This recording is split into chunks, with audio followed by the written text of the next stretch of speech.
This is the Alive Again podcast, a ministry of St. Anne Catholic Church in Richmond Hill, Georgia.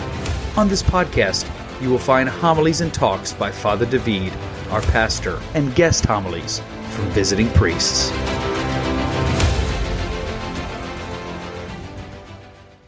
Today we are celebrating Mother's Day, so we naturally think of our mothers, the ones who gave us life, who cared for us, and made sacrifices for us from the very beginning. We give thanks to them in our own ways, but the Church invites us today to look deeper into the mystery of motherhood, and not only the biological motherhood. There is something maybe even greater, something urgently needed in our world today, and that is called the spiritual motherhood.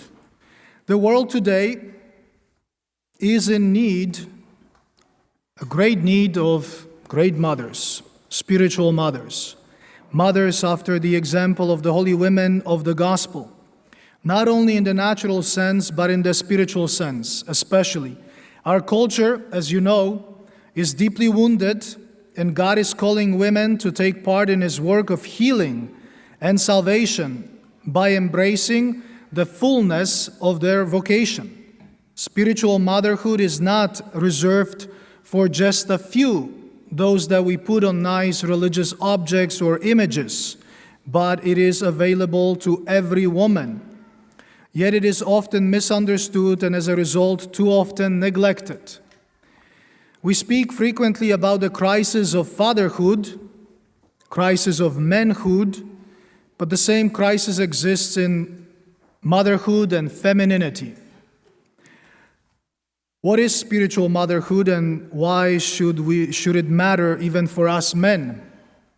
Well, spiritual motherhood is first ordered to God, towards Him, because He is the source of all goodness. It is not simply a replacement for natural motherhood, rather it is sharing in the spiritual motherhood of the Blessed Virgin Mary, whom we honor especially in the month of May. She is the one who seeks to form each one of us spiritually as she formed her Son, Jesus. Jesus gave her that commission when He said, "Behold your mother," from the cross. Spiritual motherhood is in union with the Blessed Virgin Mary, and through her spiritual maternity seeks to bind the wounds of suffering spiritual children in a way that leads them to Christ. And so, ladies, spiritual motherhood always starts with Mary and Jesus.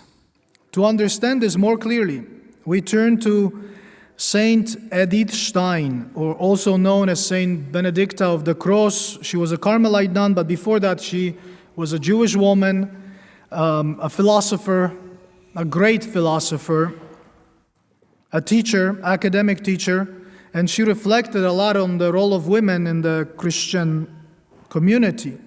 After her conversion, and then she was murdered in Auschwitz concentration camp because of her Jewish blood.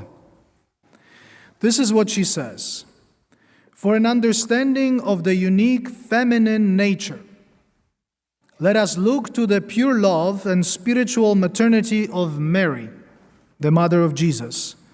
This spiritual maternity is the core of a woman's soul." Ladies, if you're wondering what is the core of your soul, it's not romantic relationships, but spiritual maternity. Wherever a woman functions authentically in the spirit of maternal pure love, Mary collaborates with her. This holds true whether the woman is married or single, professional or domestic, or both, a religious in the world or in the convent, meaning every woman. Through this love, a woman in general is God's special weapon in His fight against evil.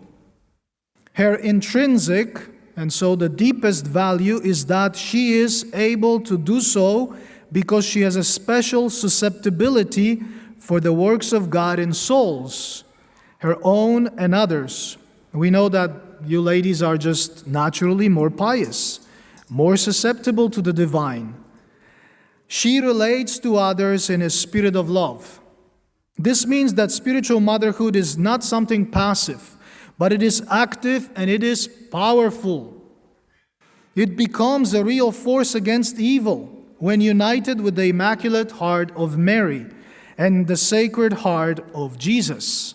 And this is urgently needed today, because when we look honestly at the world around us, we see not just problems, but wounded people.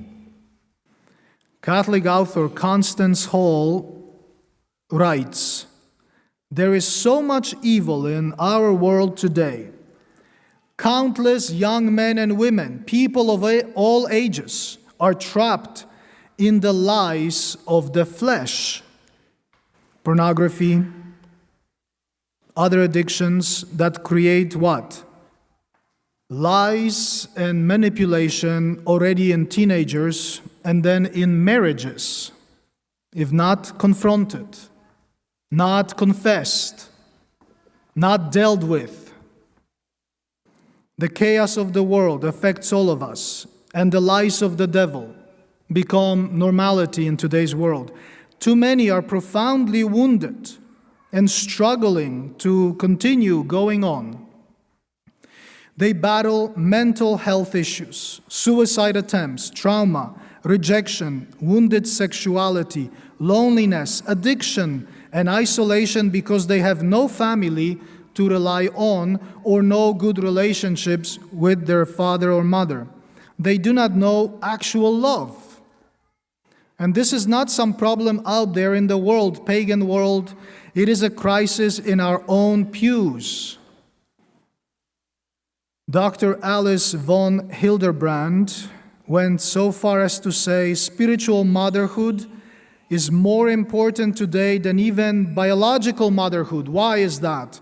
Because there are plenty of women who are mothers, basically who have babies, and yet are not mothers at all. Too many people do not know the deep and true love of a mother.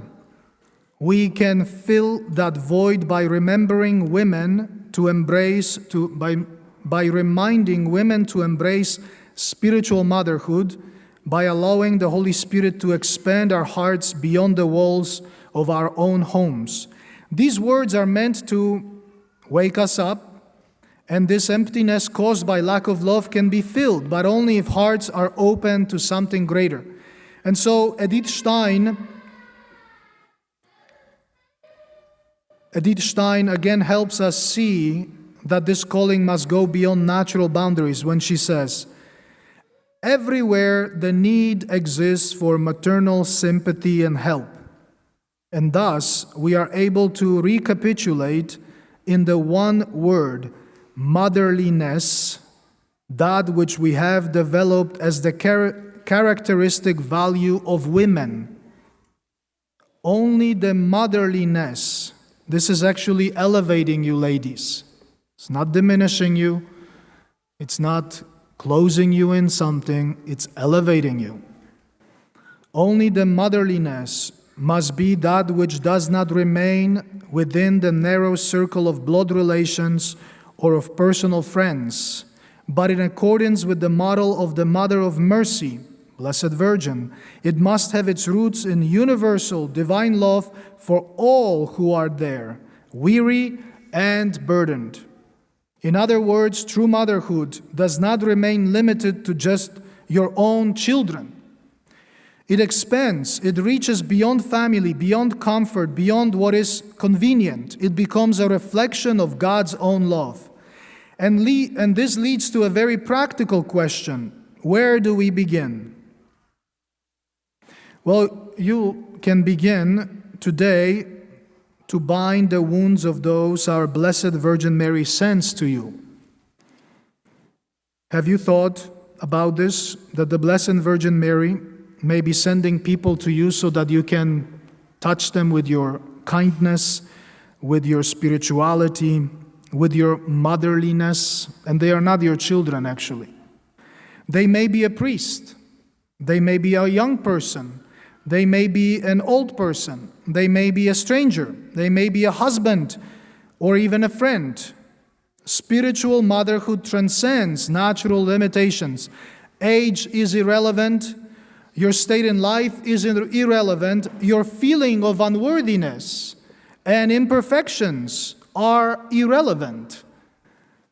The only thing that is relevant is your readiness to love. There are people in our lives who desperately need to experience the true love of a mother. People who need to see our Blessed Mother through you. Imagine how quickly things would change within the church and in society if this call were taken seriously. If there were a willingness to love as Our Lady loves, without hesitation, without calculation, without fear of misunderstanding. Because yes, such love will be misunderstood. Love usually is. Just look at the cross. But that does not matter. What matters is that God is asking for hearts willing to love. And so we come to this final challenge, which is given to us directly by Dr. Alice von Hildebrand. She says, "From now on, your daily prayer should include, God, send me spiritual children, and I will never turn any of them down. The more, the better. Simple as that. Pray for the gift of spiritual children. It might very well be that in your beautiful desire to be a biological mother, you have overlooked cases where you could have become a spiritual mother." I'm going to repeat this sentence because I know it's powerful, it's profound, maybe heavy. It might very well be that in your beautiful desire to be a biological mother, you have overlooked cases where you could have become a spiritual mother. Dr. Alice says, "Many of my students became my spiritual children, even though they were young adults. You are called to motherhood right now, not next week, not next month." She continues, "I am absolutely convinced that God has placed people in your path and called you to motherhood. Your task is to love those that are weak, unhappy, helpless, and unloved." And so now we bring it to conclusion, which is our beginning and the end, which is the Eucharist, to the altar. Because this kind of love that is asked of us, asked of you today, because it's Mother's Day, but it's really asked also of fathers, men, in a different way. That's for the Father's Day.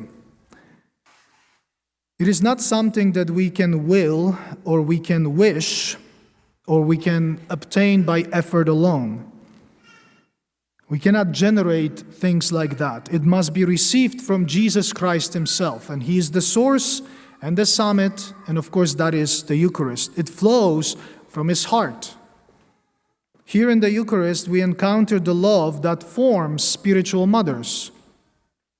Here we receive the heart that teaches us how to love, how to give, how to remain faithful. The Immaculate Heart of Mary was formed in union with the Sacred Heart of Jesus, and the same must happen in us. It is not really optional. So today, as we honor mothers, let us also ask for something more, the grace to become instruments of God's love in the lives of others.